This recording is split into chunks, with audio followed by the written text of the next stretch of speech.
수천 년 동안 강물에 씻기고 파도에 부서져 만들어진 모래. 때론 바람을 따라, 때론 물의 흐름을 따라 이리저리 떠돌다 모래가 잠시 머무는 곳. 우리는 그것을 백사장이라 부른다. 이곳에서 모래는 사람들에게 바다를 즐기고 교감할 수 있는 휴식처를 제공한다. 하지만 모래의 더 큰 역할은 수많은 생명들에게 서식처와 보육처를 제공하는 것이다.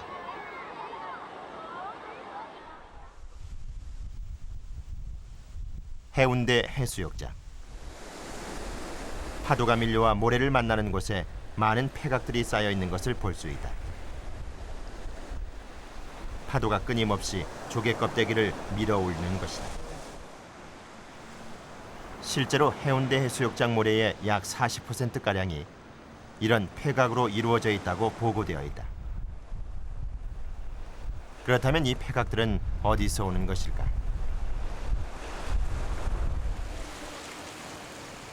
제작팀은 해운대 해수욕장 바닷속으로 들어가 보았다.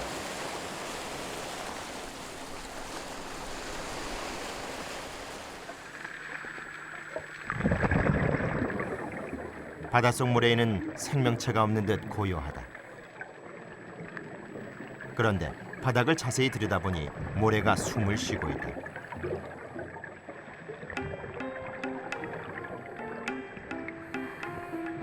모래 속을 파헤치자 계량 조개가 모습을 드러낸다. 조개가 숨을 쉴 때마다 모래가 들썩인 것이다.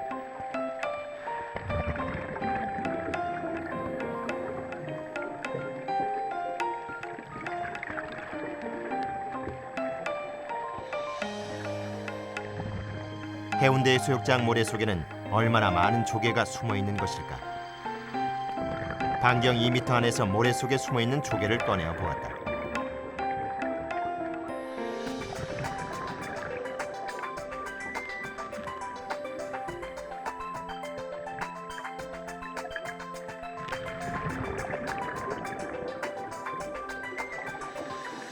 (5분여) 만에 대략 70마리 정도가 올라왔다.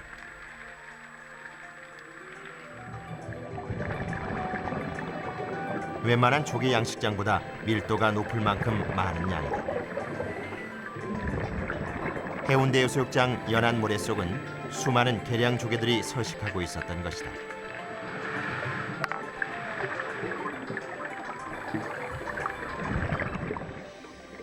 모래 속에 또 어떤 생물이 서식하는지 확인하기 위해서 수심이 좀 더 깊은 곳으로 이동했다. 수심 5m 지점에서 황토로 만들어진 하이드로볼을 뿌려보았다. 하이드로볼이 뿌려지자 그 위로 엄청난 수의 고동들이 올라오기 시작했다. 비단 고둥이다.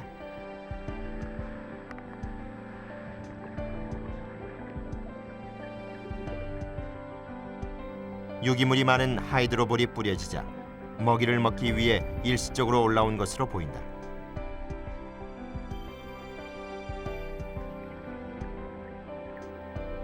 모래 속 유기물을 먹고 사는 비단고동은 수심 2m에서 5m 사이에 서식하는데 이곳 해운대 해수욕장에 매우 넓게 분포하고 있었다.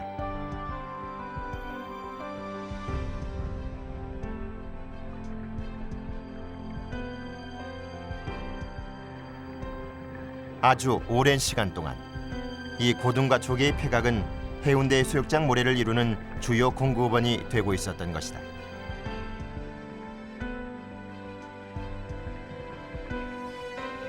이러한 사실은 송도 해수욕장 또한 마찬가지였다. 송도 해수욕장 모래바닥은 집게들로 뒤덮여 있다. 이곳에 집게가 많은 것은 그만큼 많은 고둥이 살고 있다는 것을 의미하기도 한다.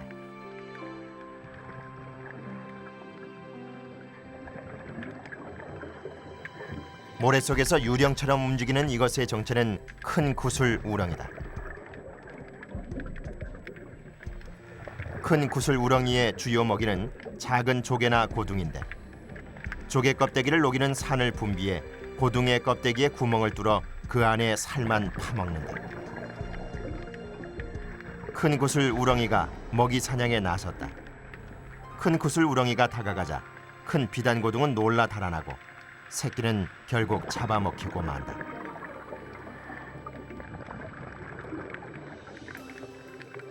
조개나 고둥이 많은 모래 해안은 큰 구슬 우렁이에게 가장 좋은 서식 환경을 제공한다.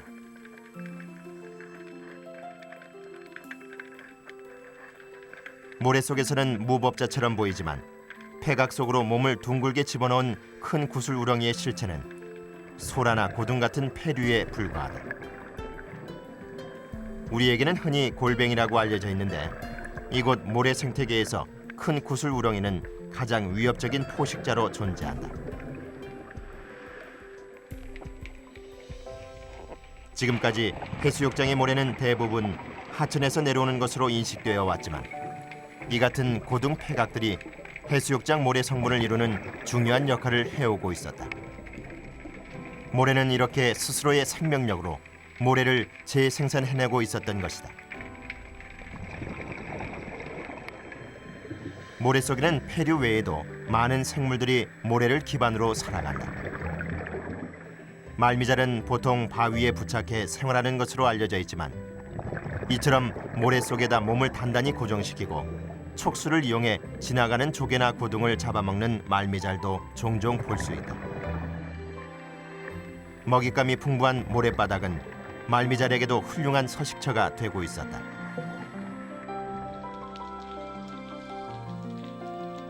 실처럼 가는 촉수를 가진 실꽃 말미잘 역시 이곳 모래바닥에서 살아간다.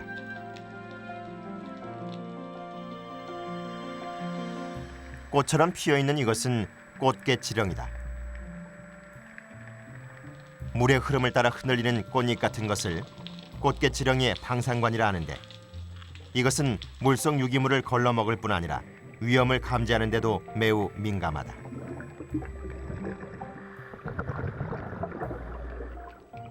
갯지렁이는 먹이 활동뿐 아니라 배설도 모래 속에서 이루어진다. 실타래처럼 나오고 있는 이것은 갯지렁이가 배설하고 있는 장면이다. 해삼이 잘피숲 사이에서 먹이 활동에 나섰다. 죽은 생물의 사체나 모래 속 유기물을 걸러먹기 때문에 바다의 청소부라 불릴 만큼 해삼은 모래 생태계에서 매우 중요한 위치를 차지하고 있다. 잘피숲 아래 모래더미가 바로 유기물을 걸러먹은 해삼의 배설물이다. 바다 곳곳에서 이런 해삼의 배설물을 흔히 찾아볼 수 있다.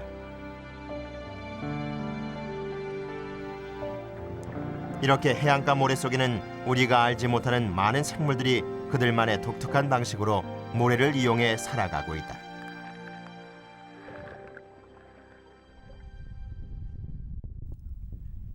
낙동강 하구. 수천 년 동안 강에서 내려온 모래들이 이곳 낙동강 하구에서 바다를 만나 삼각주를 이룬다. 이곳의 모래는 강에서 내려온 유기물이 풍부하기 때문에 바닷속 모래와는 또 다른 생태계를 형성하고 있다. 진우도 모래갯벌은 염난개들의 천국이다. 모래 속 유기물을 걸러먹는 염난개들의 먹이 활동은 진우도에서 흔히 볼 수 있는 장면이다. 물이 빠진 진우도 모래벌은 염난개들이 뱉어놓은 배설물로 뒤덮여 있다.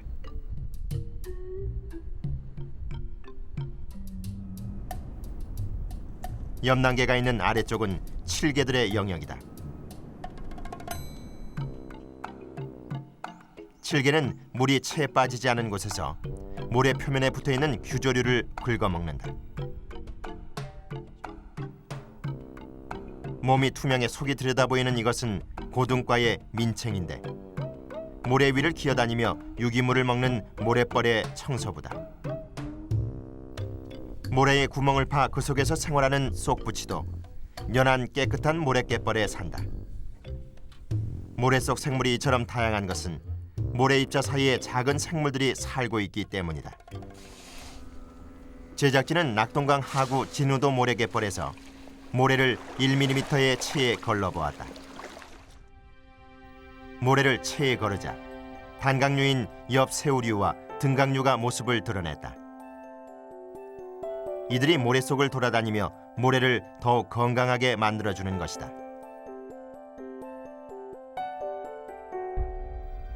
이번에는 200배율의 현미경으로 모래 속을 살펴봤다. 모래에 붙어있는 이것은 식물 플랑크톤인 규조류다. 규조류는 산소를 공급하는 1차 생산자로 모래 생태계에서 먹이원을 제공하는 식물 플랑크톤이다. 모래 사이를 바쁘게 돌아다니는 이것은 동물성 플랑크톤의 일종인 저서성 요강류로 모래에 붙어있는 식물 플랑크톤을 먹는다. 이런 요강류는 다시 어류와 저서생물의 중요한 먹이 공급원이 된다. 모래 속에 살아가는 이러한 간극생물들은 모래 생태계를 형성하는 기반이자 모래갯벌을 더욱 풍요롭게 만들어준다.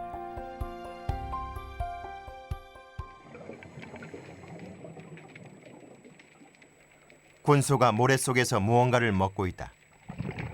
모래에 붙은 규조류를 먹는 것이다. 일반적으로 바위 해안에 서식하며 미역 같은 해조를 좋아하는 곤소가 모래 속의 규조류를 먹으며 모래 해안에 적응해 살아가는 모습은 매우 진기한 장면이다.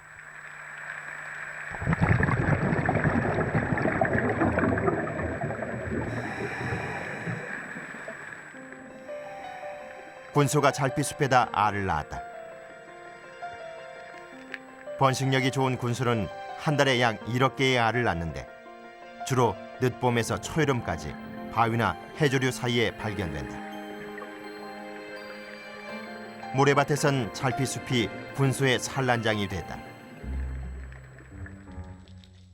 주로 암초지대에 사는 미역치가 모래 속에 숨은 고둥 사냥에 나섰다.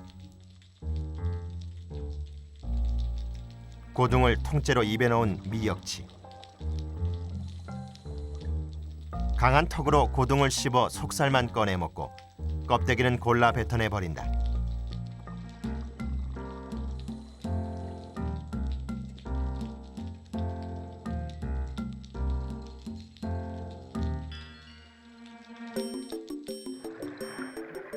모래 속을 은신처로 살아가는 자주새우는 모래 사이에 있는 요강류 같은 작은 생물들을 잡아먹는다.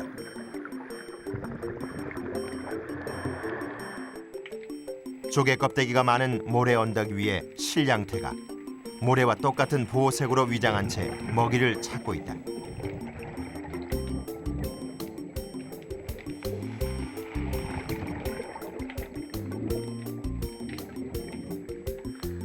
모래 속에서 머리만 내밀고 있는 이것은 장어류에 속하는 바다뱀으로 모래 속에 몸을 파묻고 있다가 지나가는 물고기를 잡아먹는다.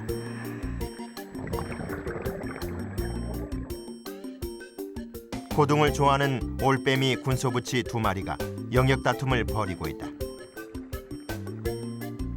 한 마리가 피해버리는 것으로 싸움은 싱겁게 끝이 난다.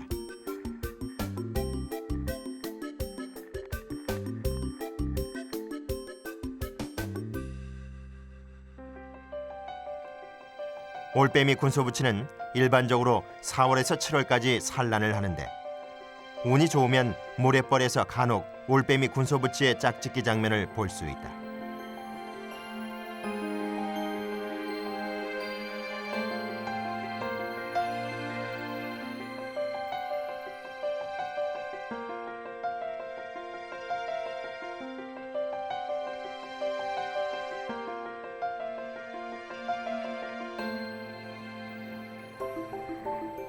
길이가 5m가 넘는 이것은 끔벌레류로 아직 국내에는 보고된 적 없는 미기록종이다.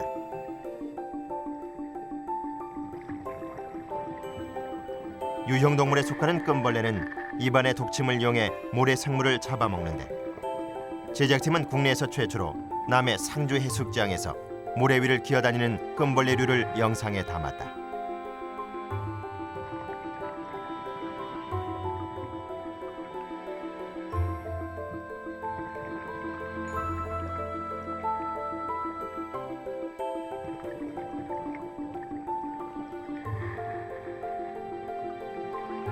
물의 흐름을 따라 쉽게 움직이는 모래의 역동적인 환경은 이처럼 다양한 생물이 살아갈 수 있는 서식 공간을 제공한다. 눈에 보이지 않은 미세한 간극 생물에서부터 모래를 은신처로 살아가는 대형 생물까지, 모래는 다양한 생물체들이 공존하는 하나의 완벽한 생태계를 이루고 있다. 모래는 우리가 미처 알지 못하는 놀라운 생명력을 품고 있었던 것이다. 모래의 이런 생명력은 모래가 가진 물리적 특징에서도 찾아볼 수 있다. 모래가 펄과 구분되는 점은 입자의 크기다. 일반적으로 지름 0.02mm에서 2mm까지를 모래라 하는데, 모래 공극 사이로 물과 산소가 깊게 들어갈 수 있는 점은 펄과 가장 큰 차이를 만든다. 제작진은 국립수산과학원과 함께 진우도 모래갯벌에서 모래의 산소 투과율을 측정해 보았다. 측정 결과 낙동강 하구 진우도 모래갯벌의 산소 투과 깊이는 36mm인 반면 진해만 펄에서의 산소 투과 깊이는 1mm가 채 되지 않았다. 모래갯벌이 펄보다 30배 이상 산소가 깊이 들어가는 것을 확인할 수 있다. 그 산소 투과 깊이가 깊다라는 건 뭐냐면 유기물을 산화시킬 수 있는 산화제인 산소를 더 많이 공급을 할 수 있다는 걸 의미를 하기 때문에 펄 퇴적물보다도 모래 퇴적물에서 유기물 분해가 더 많이 일어날 수 있음을 나타내는 겁니다.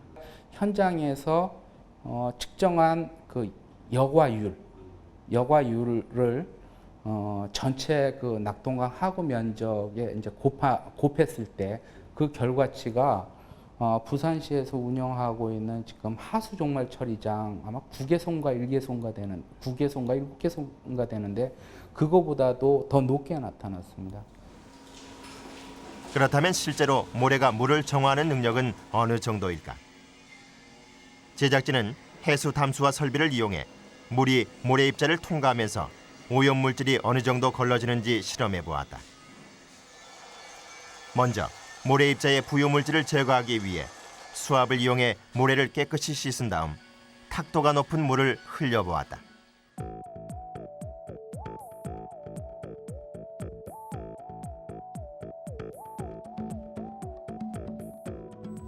(10분) 후 물의 탁도가 눈에 띄게 달라진 것을 볼 수 있다. 모래 입자가 가늘수록 여과 시간은 길었지만 물은 더 맑아졌다. 모래 입경 0.1mm에서 0.2mm의 모래에서 탁도는 185NTU에서 13.7NTU로 부유물질 농도는 74.5ppm에서 4ppm으로 90% 이상 제거됐다. 이렇게 걸러진 오염물질이 실제 자연에서는 모래 속 생물에 의해 분해되는 순환이 이루어지게 되는 것이다. 경남 합천. 환강이 낙동강과 합류하기 전 모래톱이 넓게 형성돼 있다. 모래톱 한쪽에 물이 고여있는 웅덩이 안. 모래를 덮고 있는 것은 규조류다.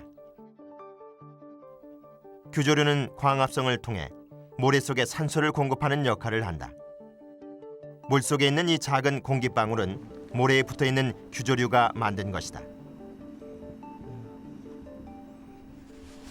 웅덩이 가장자리의 모래를 밟아보면 모래 속에 있는 산소가 나오는 모습을 볼 수 있다. 모래가 있는 하천 가장자리에서는 다양한 생물들의 유충이 서식한다.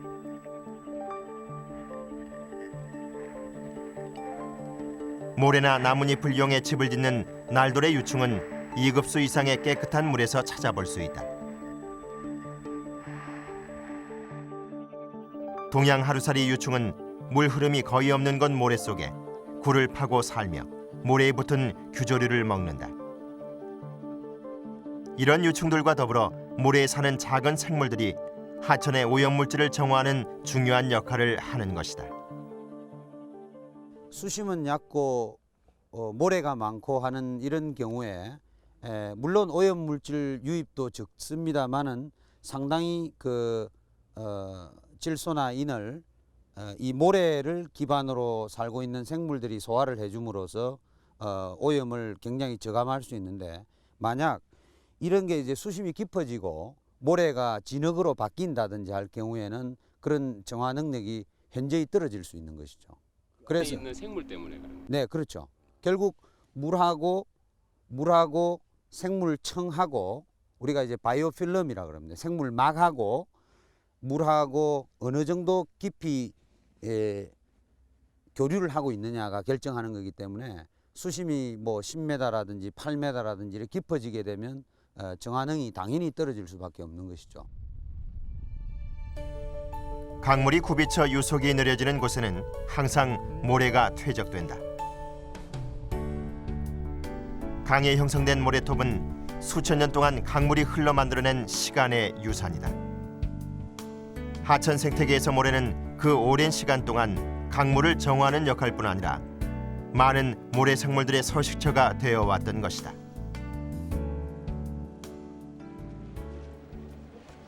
섬진강 중류에 위치한 하동군 신길이. 넓은 모래밭이 형성되어 있는 이곳은 현재 우리나라에서 제첩이 가장 많이 잡히는 곳이다. 제첩은 담수와 해수가 만나는 기수역 깨끗한 모래가 있는 곳에서만 살 수 있다. 제첩은 봄부터 가을까지 10cm 이내의 모래 속에 서식하는데 제첩이 사는 곳에는 물이 깨끗할 수밖에 없다. 제첩이 모래 속 유기물을 걸러먹기 때문이다.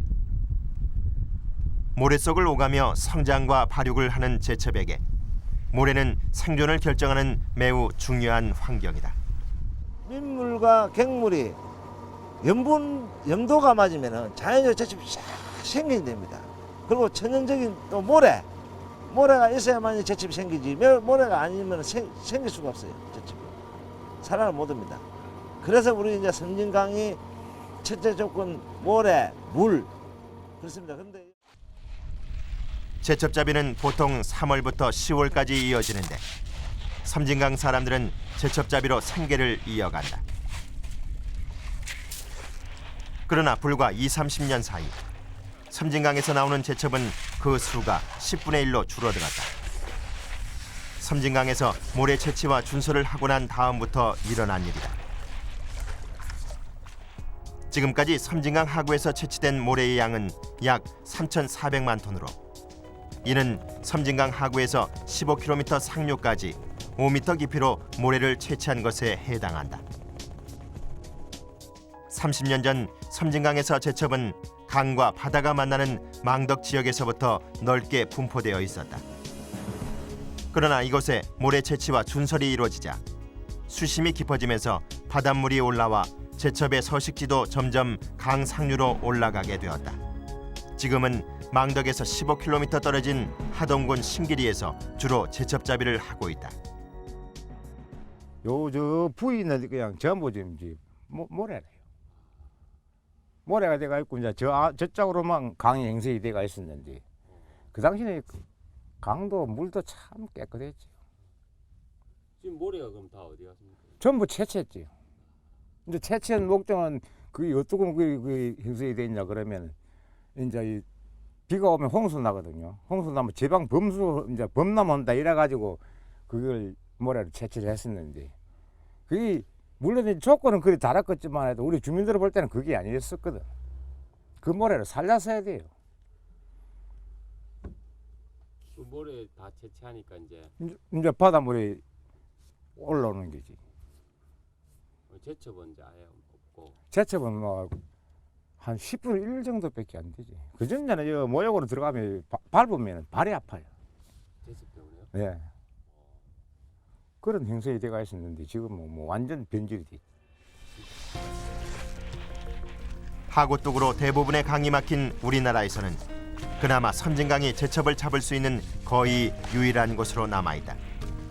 하지만 생명을 키워내는 모래의 중요성을 인식하지 않는다면 낙동강과 금강에서처럼 이곳 섬진강에서도 제첩은 점점 사라질 것이다.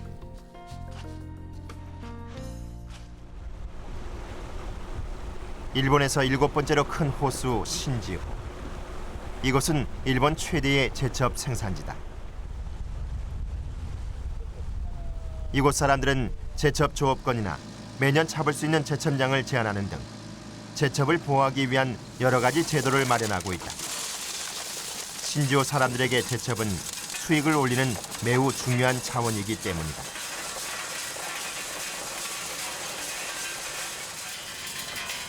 이곳에서 나온 제첩은 맛과 향이 좋아 일본에서도 가장 비싼 가격에 팔린다.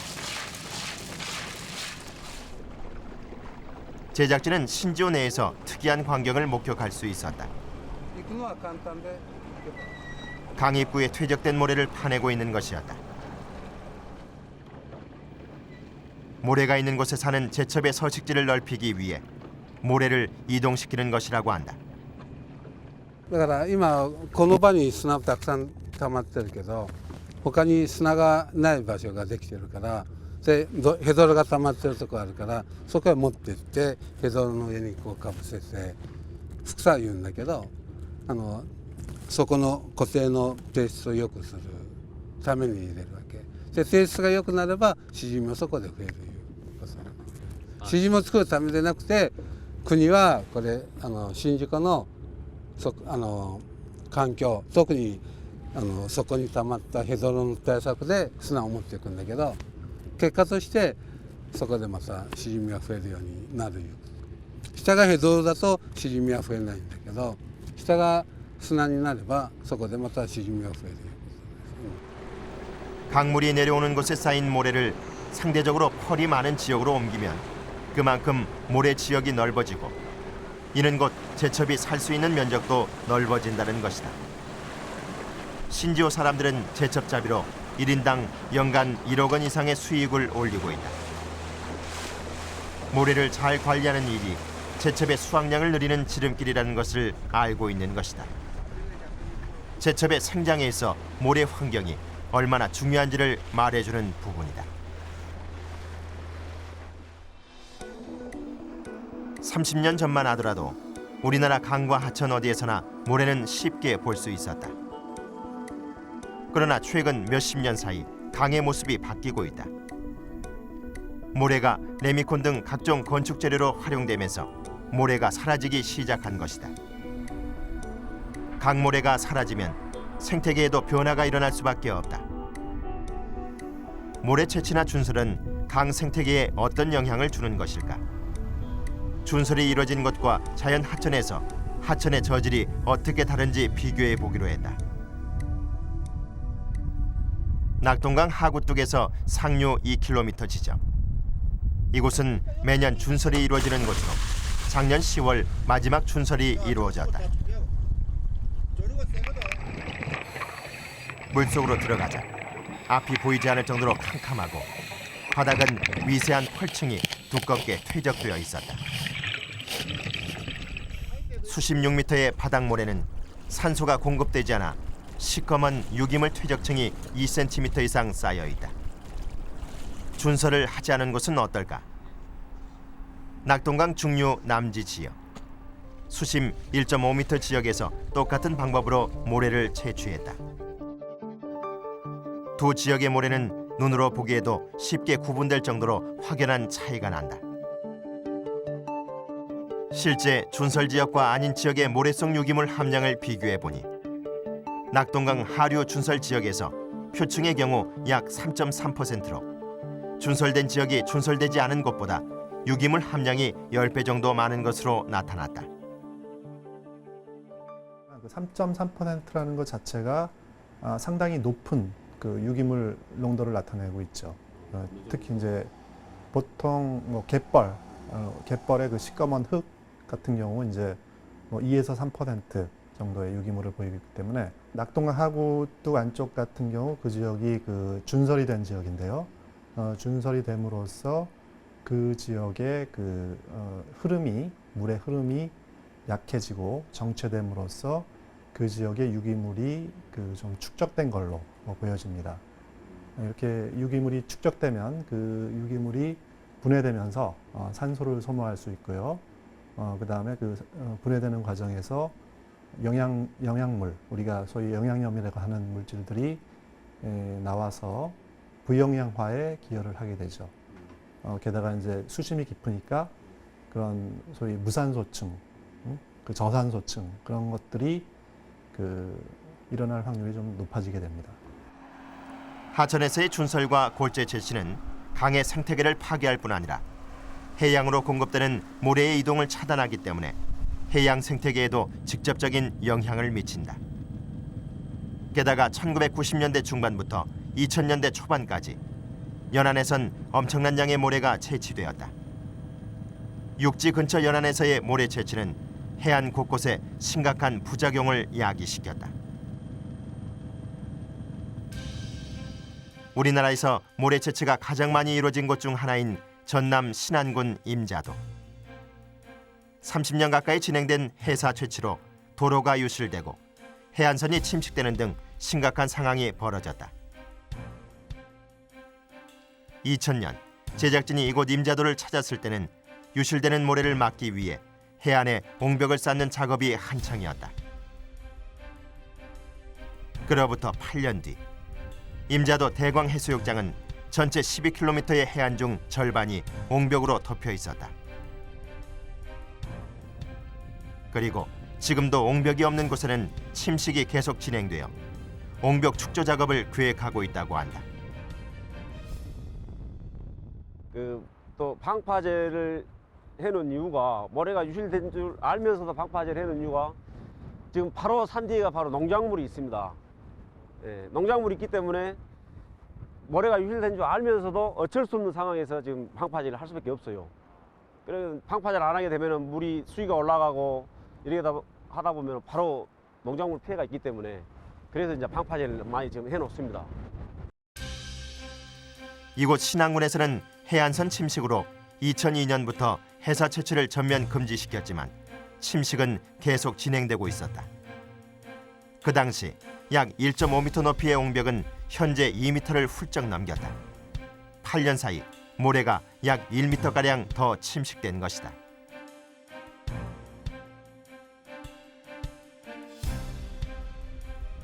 해사 채취가 금지된 지 6년이 지났지만 임자도에서의 모래 유실은 지금까지도 계속되고 있다.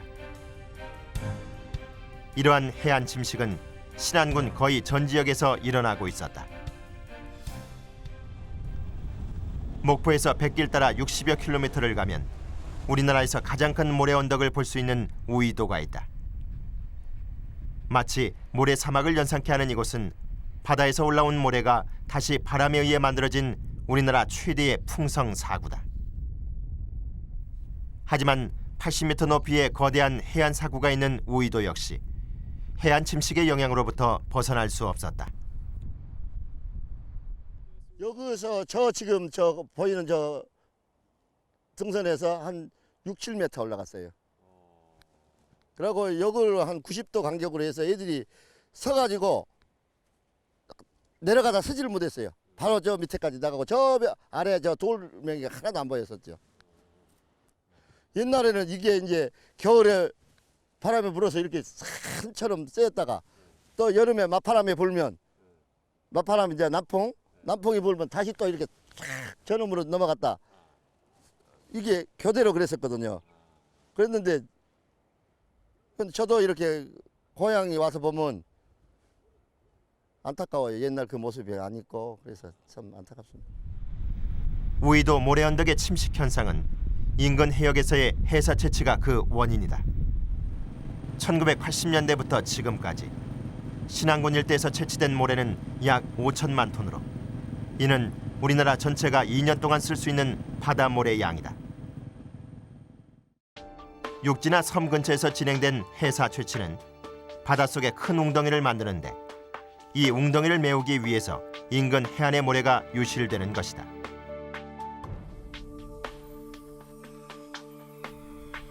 (2000년대) 초반 연안에서 해사 채취는 금지되었지만 그동안 채취된 모래가 다시 자연의 균형을 이룰 때까지 연안 침식은 피할 수 없는 것이다.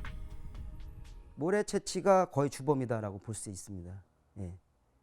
특히 섬 주변에서의 모래 유실은 대부분이 그 주변에서 모래 채취한 그것이 주범이 된다. 그 이유는 모래를 어떤 지역에서 집중적으로 채취가 이루어지면은 그 파인만큼 주변 어딘가에서 메꿔줘야 되기 때문에 그 메꿔주는 모래는 역시 섬 주변의 뱃사장에서 나오지 않나라는 그러한 것과 똑같기 때문에 당연히 그 뱃사정에서의 그 모래 유실이라는 것은 그 주변에서 모래가 채취됐기 때문에 그쪽으로 빠져나갔기 때문에 이러한 현상이 일어난다고 볼 수가 있겠죠. 그렇다면 바다에서 채취한 모래는 어디로 가는 것일까? 경남 진해시 부산 신항만 공사 현장.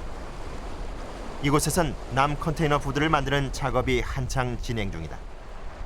진해만을 매립해 부두를 만드는 이 공사에는 엄청난 양의 모래가 사용된다.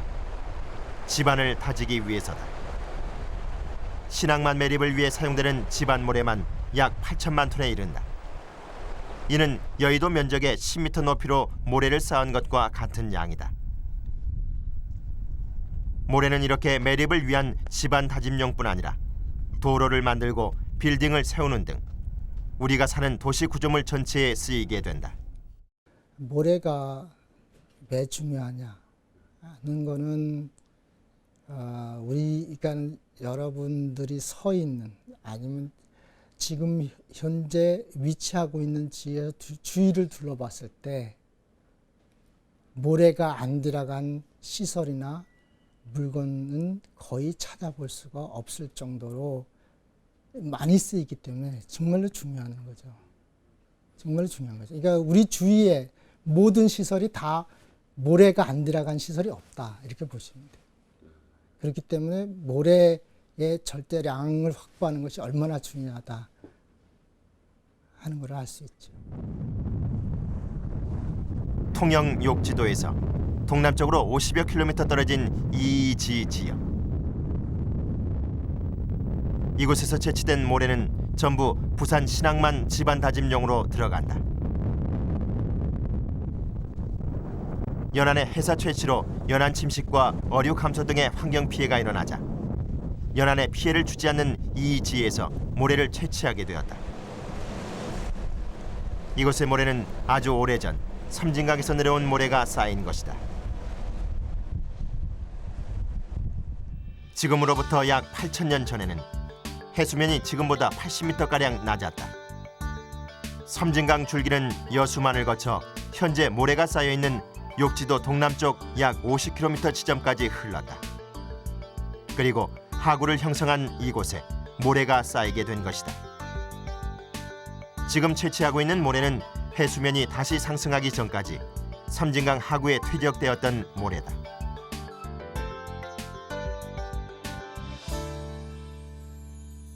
수천 년 아니라 그보다 훨씬 더 긴 세월이 될 수도 있습니다. 그러니까 수십만 년 동안 쌓였던 모래라고 볼 수도 있습니다. 이게 모래라는 것이 그러니까는 지금 현재의 해수면의 높이라면 모래가 조달되는 곳은 대부분 해안가 쪽입니다. 그러니까는 비치라든가 이런 가까운 데 쌓이게 되기 때문에 지금 이제시라든가 이런 먼 바다에는 모래가 쌓일 수가 없죠. 근데 모래가 쌓이려면 모래가 해안가에 꽉 차서 넘쳐나야 자꾸 바깥으로 나가서 먼 바다까지 채우게 되는데 모래 주입량이 그러니까 모래가 들어오는 양이 그렇게 많지 않기 때문에 절대로 그렇게 쌓일 수가 없지요. 근데 그런 먼 바다에 모래가 쌓이는 것은 지금보다 해수면이 낮았을 때 강이 직접 거기까지 흘러갔을 때 그때 강이 운반해 놓은 모래가 쌓여 있는 것인데 제일 가까운 것은 수천 년 전에 있던 것이 맨 위에 쌓여 있을 테니까 이제 대부분은 수천 년 전 거겠지만 그 중에 일부는 뭐 훨씬 더 오래된 모래가 섞여 있을 수도 있고. 실제 남해 이지 지역에서 가져온 모래를 살펴보면 강하구에 서식하는 생물들의 폐각을 확인할 수 있다. 신항만 매립을 위해 이지에서 가져온 모래 속에서 제첩이 발견되었다. 서해 이지에서 채취한 모래에서도 굴이나 꼬막, 고둥 등 얕은 연안에 서식하는 생물들을 볼 수 있었다. 그곳이 수천 년 전 강하구였다는 것을 말해주는 흔적들이다. 지금 우리가 쓰고 있는 모래는 강물과 파도에 부딪히며 쌓였다가 다시 오랜 세월을 바닷속 깊은 곳에 숨어 있었던 보물과 같은 것이다. 현재 국토해양부에서 조사된 우리나라 이지 해안에 채취 가능한 모래양은 약 12억 톤이다. 연간 평균 2,500만 톤을 쓰는 지금의 속도라면 이지 지역의 모래는 50년도 채 되지 않아 고갈되고 말 것이다. 그러니까 이제 거기에 대한 이제 답이 없는 거죠, 사실은. 골재 그러면 그때 가가지고 골재가 필요한데, 그럼 그때는 가면 바다 모래로부터 어떤 골재는 기대하기 이제 어렵다고, 이제 그것을 이제 한계로 보는 사람은 그렇게 보는 사람도 있고, 또 어떤 사람들은 뭐 어떤 간에 뭐 좀 그보다 더 있지 않겠느냐, 이제 소위 말하면 이제 막연한 어떤 낙관론을 펴는 사람도 있고 좀 그렇습니다. 그럼 실제로 지금 속도로 모래를 채취하면 40년, 예, 고갈된다고 보는 거죠. 예, 별로 이제 캐낼 데가 없다고 보고 있는 거죠. 모래는 한번 사용하고 나면 다시 채워지는 무한한 자원이 아니라 점점 고갈되어 사라지는 한정 자원이다. 하지만 아직 모래 부존량에 대한 조사조차 제대로 이루어지지 않았다. 생태계에 심각한 환경 피해를 일으키는 열한과 하천의 모래 채취가 금지돼야 하는 것을 감안하면 어디에서 얼마나 모래를 수급할 것인지에 대한 문제는 더욱 중요해진다. 우리가 지금 당장 골재는 필요한데, 근데 이것이 무슨 쉽게 해서 해수면이 낮아갈 것이 뭐 한 10,000년 뒤에 낮아질 것이다. 그러면 10,000년 동안 우리가 골재를 써야 되는데, 이거에 대한 약간 무슨 뭐 50년 뒤가 돼, 아니면 5,000년 뒤에 된다. 그러면 5,000년 동안 써야 될 거가 우리가 안정적으로 이렇게 조업하려면 우리가 어디에 얼마를 갖고 있고, 뭐 하루에 1년에 얼마를 뽑았으면 몇 년간 쓸 수 있고 하는 것들이 이렇게 정립이 돼서, 또 이거를 일단 쓰는 연도가 길어진다면 어떻게 줄여서 쓰면서 효과적으로 쓸 거냐를 해서 그 기간 동안에 안정적으로 공급할 수 있도록 준비를 해놓는 게 중요하다고 생각합니다. 지금 정부에서는 대우나 건설 공사비를 하천 골재를 판매한 금액으로 충당한다는 계획을 세우고 있다. 하지만 대우나 건설로 하천 모래의 공급이 완전히 차단된다면 하천과 해양 생태계의 파괴는 물론 우리 후손에게 모래 생태계의 풍요로움을 누릴 수 있는 기회마저 빼앗아 버리는 것이다. 우리는 모래가 무한한 자원이 아니라 수천 년의 세월에 걸쳐 만들어진 유한한 자원이라는 점을 인식해야 한다. 이 바다의 이 모래는 자원입니다. 자원인데도 불구하고 실제 우리가 그 산자부에서는 광물 자원이나 이런 쪽에는 에너지 자원, 석유 자원은 심혈을 기울여서 잘 관리하는 그런 팀들도 부서도 있는데도 불구하고 이 바다에는 모래만은 유독 좀 등한시된다. 특히 모래 같은 경우는 그 물고기 자원은 채취가 해도 어느 후에 얘네들은 다시 또 재생산할 수 있는 재생 가능한 자원이라고 하지만은 이 모래 같은 경우는 한번 채취가 되면 없어지는 자원이기 때문에 특히 이 시점에서는 정부 차원에서 강력한 자원 관리가 필요하다라고 이렇게 생각이 듭니다. 수천 년의 시간이 만들어낸 자연의 보물. 해양 생명의 요람이자 수많은 생명의 서식처를 제공하는 모래. 인간에게는 가장 중요한 자원으로 모래는 자연과 인간의 삶의 기반이 되어 왔다. 우리는 수천 년 동안 자연이 만들어준 선물이 얼마나 소중한지 깨닫지 못했다. 모래는 우리 세대의 소유물이 아니라 우리의 아이들이 대대손손 누려야 하는 자연이 만들어준 소중한 유산이라는 사실을 잊지 말아야 한다.